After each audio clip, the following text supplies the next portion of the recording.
I was about 12 years old and woke up in the middle of the night needing to take a leak. I walked across the hall to the little bathroom, hit the lights, and was about to reach for the toilet when I glanced up and saw a face in the mirror. It was not my face. It was as if someone was on the other side, standing to the right with their face right next to the glass, staring at me. I only saw for the briefest moment, but it was saved into my brain. I screamed and ran out of there to find my dad. Of course, my dad investigated, then calmed me down, or tried to. Eventually, we had a prayer session because I was so freaked out. Later, I must have gotten back to sleep.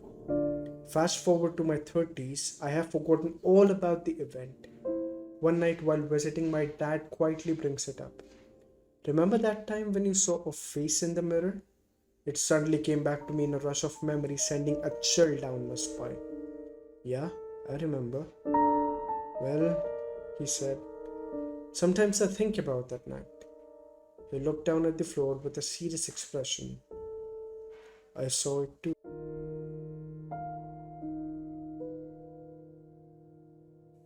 A bit over a decade ago on New Year's Day, I was living in Georgia and not in the best of moods, so I decided to start the new year off right and went for a hike. I ended up hiking Blood Mountain, which is always a decent wander, and it's a nice view from the top. Just as I started on my way back down, I ran into an older guy who started talking to me. Now, it's normal to chat with people you run into while out hiking, especially when you are near the ATM. But the second I started talking to this guy, the hairs stood up on the back of my head. I have no explanation nor can I point to anything specific that was setting off the alarm bells. But I was incredibly uncomfortable. He asked me if I knew anyone up at the shelter a bit past the crest, and I didn't. So I told him so. Then I immediately got on my way, checking behind me every few steps to make sure that I wasn't being followed. I thought that was the end of it. But a few days later, I saw on the news that a 24-year-old woman was murdered on the same trail. The killer's name was Gary Hilton, and he was later found and charged for additional murders. I can't be 100% sure it was the same guy, but in my time on this planet, and still to this day, I have never met a person who left me as immediately uncomfortable as that encounter.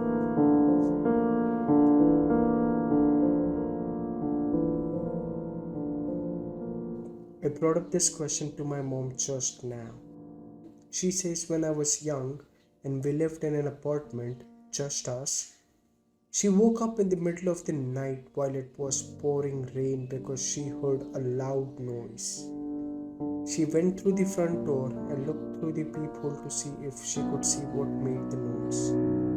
There was a person standing there, facing the door, hood over their head, repeating over and over again, just go to sleep, just go to sleep, just go to sleep, just go to sleep.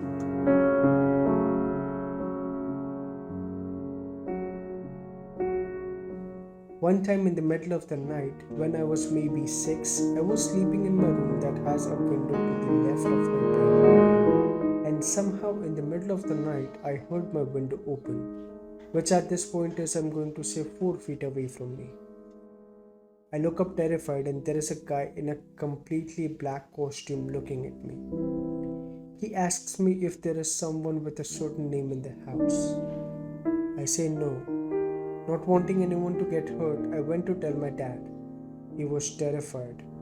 The next morning, our neighbors caught him. Apparently, he was looking for his ex or something that had lived in my house. I have no idea what he was going to do, but luckily, no one was harmed.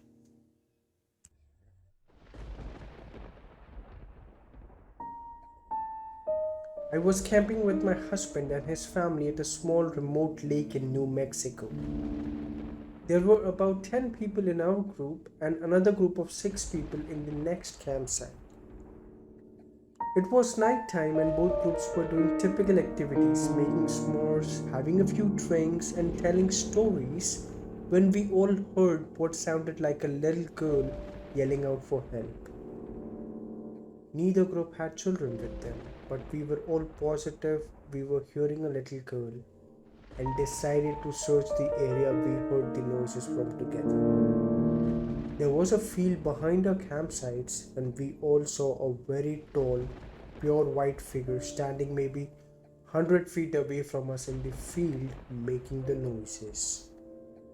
We all agreed this thing looked maybe 6 feet tall, skinny, and white as can be.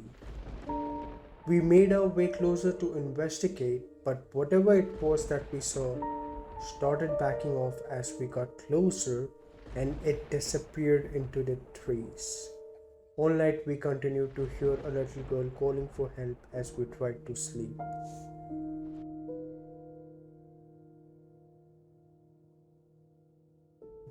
I was standing in my parents' room talking to my very sick dad at the time. He was dying of stage 4 esophageal cancer. I got the feeling something was behind me.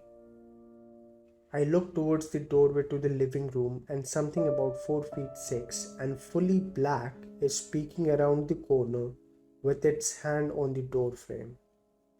I ran towards it and it slipped back around the door. When I got outside the doorway, there was nothing. My dad was completely confused when I stepped back inside the room to tell him. People who stayed at my house in my dad's final days claimed to have seen it. My mom saw the figure on multiple occasions in multiple places until he passed away. We haven't seen it since.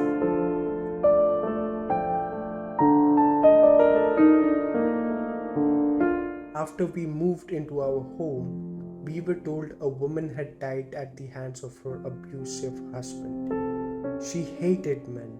My dad would wake up with scratches all over himself, and whenever my brother was mean to my sister or I, he would have scratches on him as well. One day, my brother hurt our sister. He hit her with something. When he woke up later that night, he had a horrible bloody nose. The day we moved out, my brother accidentally broke his twin's arm trying out a wrestling move.